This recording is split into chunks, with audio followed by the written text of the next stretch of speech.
Какво стана, бе, брат? Къде сме изобщо? Трябваше да си летиме като нормалните хора с нормален самолет, а не да ми се правиш на баровец да летиме с твоя частен самолет. И какво сега?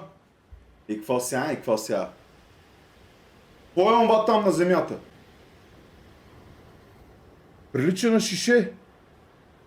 Абе, това е ракия, бе. Може би е била на пилота.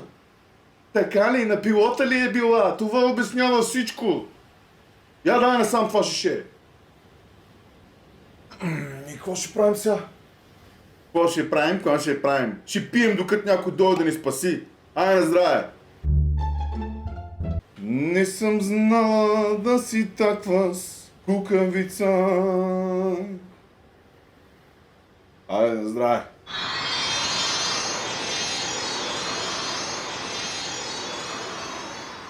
Какво става тука, бе?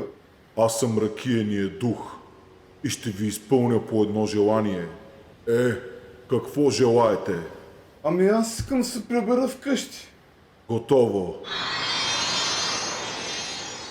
А ти, какво е твоето желание? Ами... Върни го да си доспием ракията.